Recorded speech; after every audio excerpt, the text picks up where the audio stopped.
Hello and welcome back to the Ask an Introvert podcast. I'm your host, Jennifer Ho. I'm a life coach for introverts, and I help introverts like you and me take leadership in our lives by developing and upholding our self-respect, boundaries, and standards. Why? Introverts' voice and visibility matter. I'm on a mission to make the world more introverted, and that starts with each of us taking responsibility to create our own belonging and our own stage. I host two signature coaching programs. One, the Take Root one-on-one coaching for introverts who want the private and personalized experience for their specific needs, goals, and dreams. And two, the Making Friends group program for people in that awkward stage of life where you know you want friends you have a future with, but it seems like everyone's going in different directions and you're feeling lonely and confused about how to navigate all of that. You don't have to do any of it alone. If you're interested in either or both programs, book a discovery call with me today at byjenniferho.com.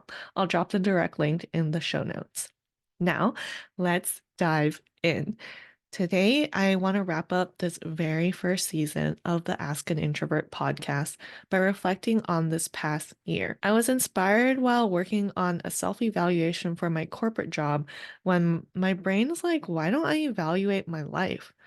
After all, I work in order to make money to afford my life. So, shouldn't I ensure that my one and only life, by default, my best life, is really the best that it can be? I truly believe that if we want to get good at the skills of self-respect, boundaries, and standards, we have to do something that is really, really hard, which is acknowledging where we are right now. If you can do one thing today, I would suggest to take stock of and acknowledge yourself for who you are at this present moment. For some of us, it might mean taking a moment to sit down and really listen to what's going on in our heads and our hearts. It might mean needing to forgive ourselves for the past times we didn't uphold our self respect, boundaries, and standards. Or it might mean reflecting on the last year and seeing not only your highlights, but also your lowlights. The more you see yourself, the more you'll be able to grow and change to be the version of yourself that you want to be, the one who is living out all of your biggest dreams. So, obviously, I opted for a mix of all of those options, and now I'm going to present to you my year in review for 2023. The rest of this episode is me literally going through the pretty carousel posts I made, which are on Instagram, and I'll be making commentary on them. I'll also link these posts in the show notes. So, when I approach this activity this year, I was looking at the highlights template and I was like, yeah, like I have a lot of highlights, but this was 2023 was a rough year.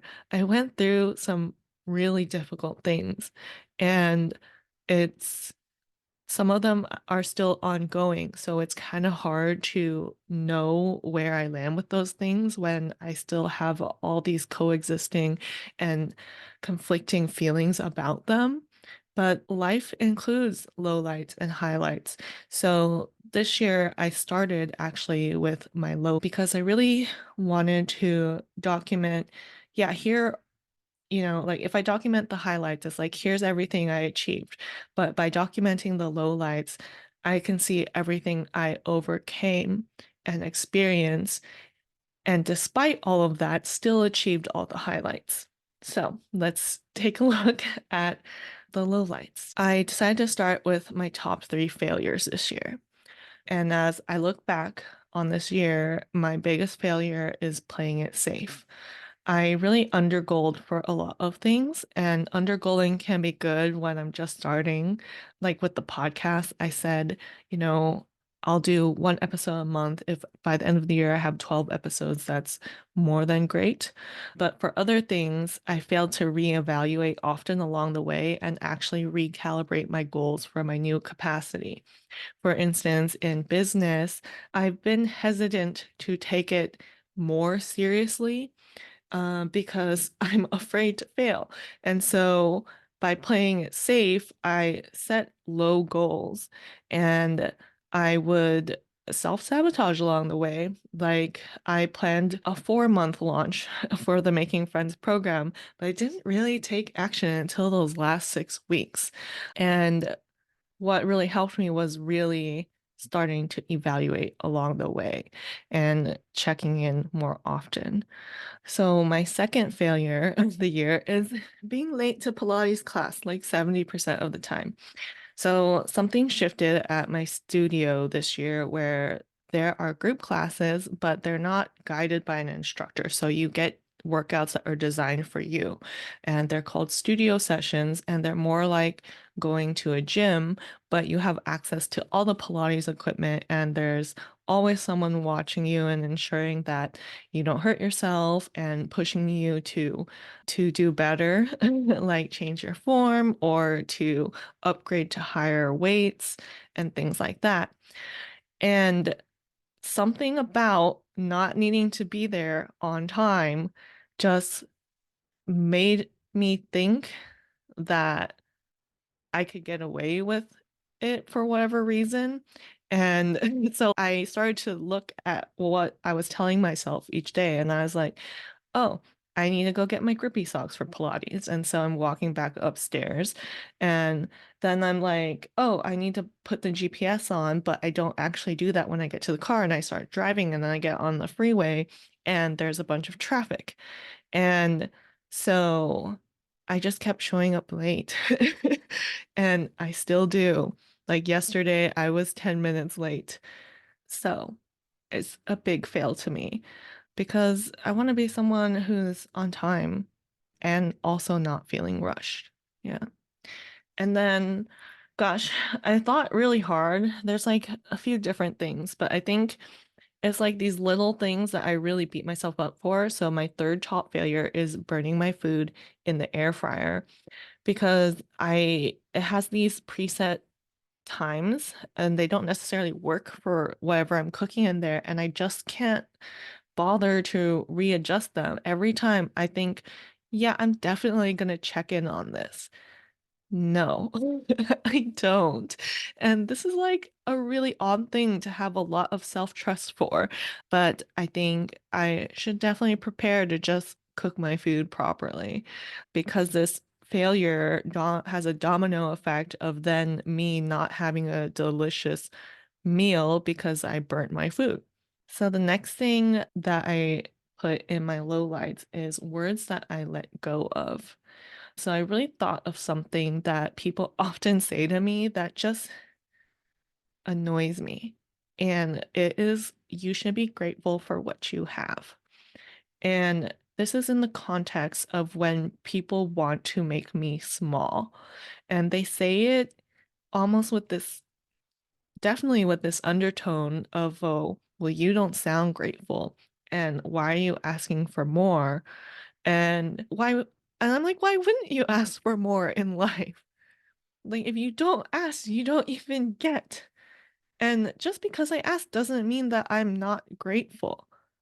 I think I think the more grateful for what you have, the more you can really recognize exactly what you want more of instead of just following what everyone else does, right?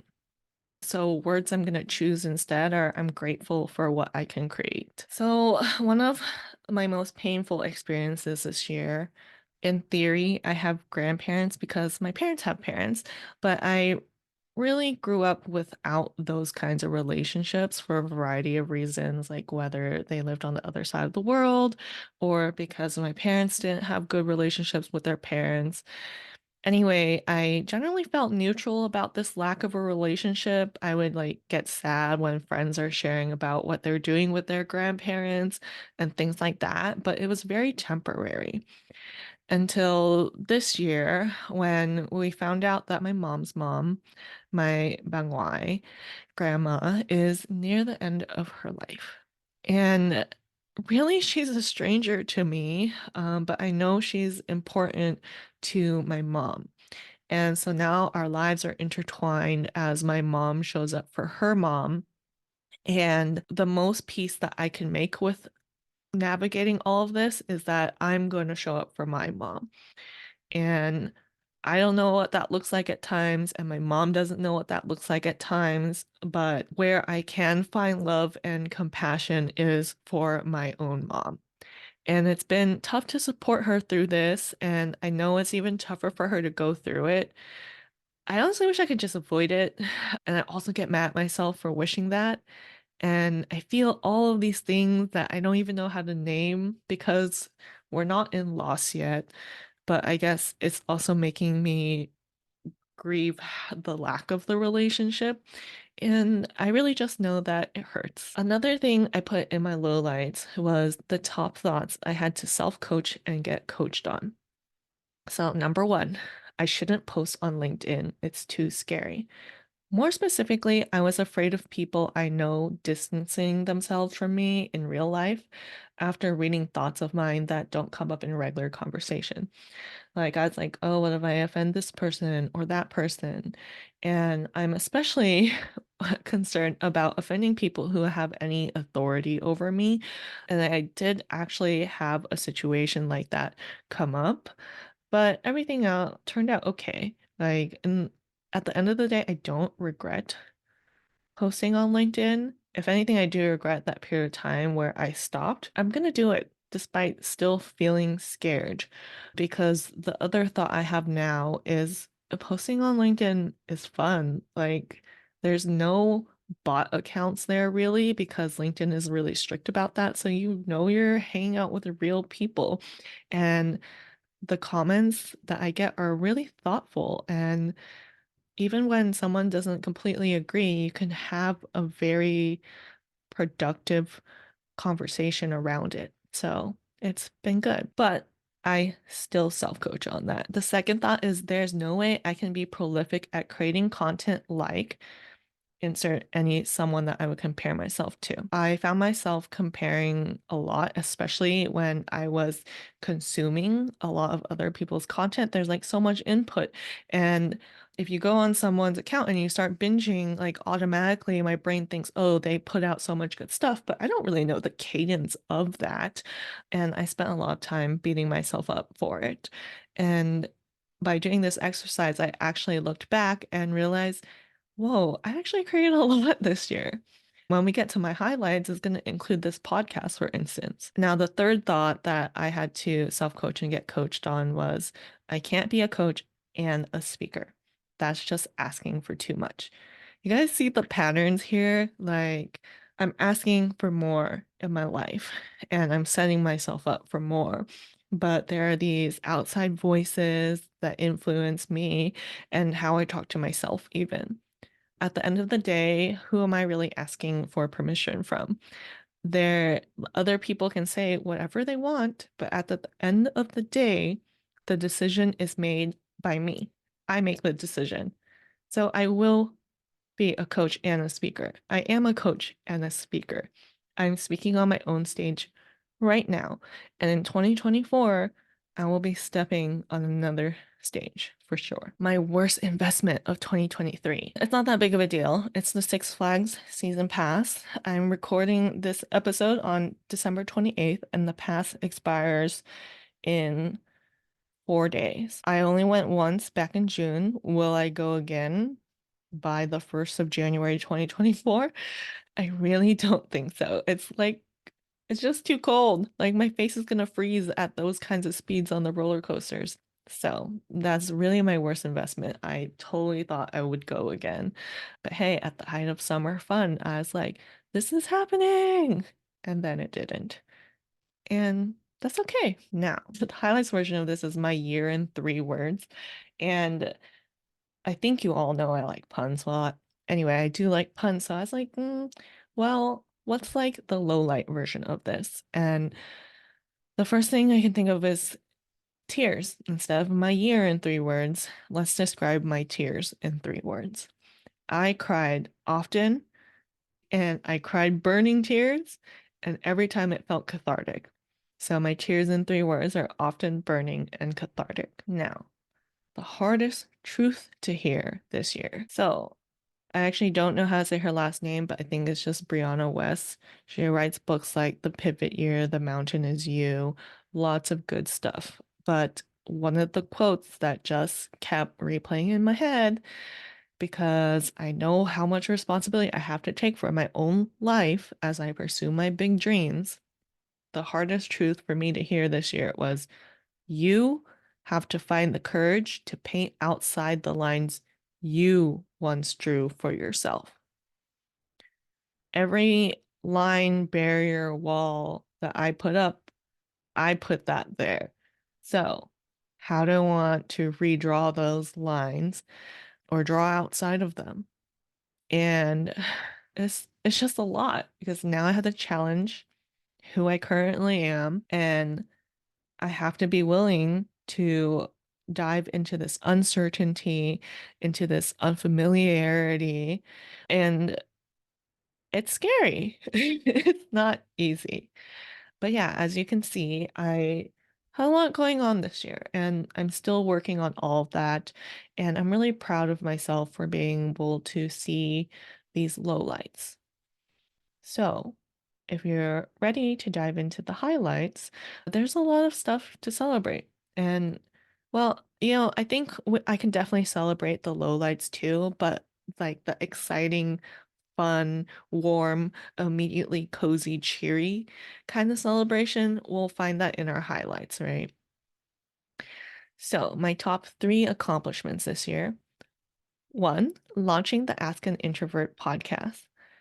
The I bought the domain name askanintrovert.com back in October 2022, but I didn't record and publish the first episode until March 2023. And I met my goal of 12 episodes already, and this one that you're currently listening to is number 13. So I surpassed my goal. I've also started to map out 2024, aka season two, and I'm really excited to bring a little bit more structure so that I'm not so sporadic. I thank you all for listening despite my sporadic uploads this past year. And I I am really, really, really, really, really, really proud of having this podcast. Top two accomplishment would be starting the Making Friends group program. The theme of friendships and making friends, if I try to track when it was a key theme for me as something I'm good at and something that I'm good at helping others with, I really can't find the first thing. But it started, I think, back in May when I was making these friendship archetype posts. And at the time, I didn't even know that I would end up making a coaching program specifically for that. It was just something that came up often in my work with my one-on-one clients. Looking at it now, it is so me to do this. And I'm really glad I went for it because we're now in the middle of the second cohort and the waitlist is up for the third one. Number three top accomplishment is doing the hanging pull up in Pilates. This thing is scary. I need to post a video of it, but think about what it takes to do a push up, right? And you have the ground under you. Now, flip that upside down, and you're hanging from this apparatus, this equipment called the Cadillac in Pilates. At first, I'm looking at it, I'm like, I don't know if I can hang on it. And I was like, it's probably going to take me like a year or two to be able to do that. In reality, it only took me 3 months to do my first one. Now I can do about three in a row. And then there's even this next move called the hanging pull up twist. It's also called the chiropractor because you twist and your back can potentially crack as if the chiropractor was cracking it for you. It actually feels really good when that happens. So, bonus to my accomplishment. Okay, favorite quote of 2023 is make friends you have a future with by yours truly. This is the whole basis of the Making Friends group program. And I love it because it's quippy, it's an absolute Jenniferism, and there's so much that I can build on top of that. Now, my most meaningful experience of the year has to be meeting so many online friends in real life. I'm so grateful to have friends all over the world because while I'm based in California, in 2023 alone, I visited and met up with friends in Singapore, Bali, Kuala Lumpur, Malaysia, San Francisco, Los Angeles, Portland, Oregon, New Haven, Boston, DC, Vancouver, and San Diego. That's so many locations and even more friends than the number of locations. It has just been so fun and thrilling, and you can definitely make friends online, but the moment you meet in person, there's something about the connection that changes for sure. To be able to hug the people that I've talked with for years, it's just completely lovely. So if you have any online friends you've yet to meet in real life, I think I highly suggest making it happen for yourself. Now, I want to have a shout out to my top supporters of 2023. Cheryl Lau at Cheryl Theory used to host the Side Hustle Club and now hosts Thought Leader Club.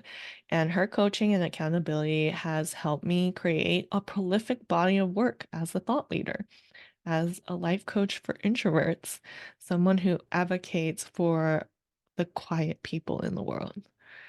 And then Ruby Lynn at rubysparks.co, sales, resonance, positioning. Those are Ruby's specialties, and I have followed her for a long time, got to meet her in Vancouver this year, and her specialties are what I consider the keys to the next level of my business. She also inspired me to write a lot of emails this year, and she lives this low-key luxury lifestyle that I love and I think I would enjoy for myself too. I can't think of anyone more suited to dig into the nooks and crannies of my brain as I amp up what I'm doing here to help more introverts around the world. And then the Entrepreneurs is a little community, a group of friends. So shout out to you, Amber, Kim, Lillian, and Pia.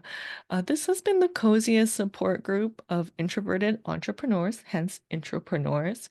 We meet about monthly, and our Zoom chats are just really uplifting and for everything that you want to do in your life, when you find people who are also going through it and relate to the way that you think and feel and can bring all of this perspective and their personal stories to share, it's inspiring and it helps keep me going. And I think it can help you too. Okay, now my best investment of 2023, the opposite of that Six Flags season pass, was a friendship photo shoot in Singapore. So I did this photo shoot with my friends Cheryl, Ray, and Reiko. And before I had even met them in real life, I asked them to do this group photo shoot with me, and they all said yes. And this was back in January. So the best part is at that time, I had no idea that I would go on to develop a coaching program for introverts focused on friendships and making friends. And today I get to use these photos for the program. I'll also shout out our photographer, JT, for capturing these really cute moments of us. My year in 3 words would be expansion, friends, and travel. These came really easy to me. They're definitely the themes as I looked back. Now, part of the highlights does kind of sound like a low light because the final piece is the toughest lesson learned. I think looking back, I haven't made like a lot of tangible changes in my life. I would say this has been a year that's really been focused on my identity, how I present myself, and really tapping into how I want to see my life in the next 3, 5, 10 years and acknowledging those dreams instead of burying them somewhere and hoping that they just come true. But no, I want to claim them. And so I've had to let go of identities that no longer serve me, some opinions that I held for a really long time, and the way that I navigate certain relationships in my life. So, toughest lesson learned this year is that some losses set you free. And it's easier said than done to let go of what no longer works for you because it's so comfortable. But that is really 90% of the work. Because if you don't let go of that, there's no room or space for all the new things.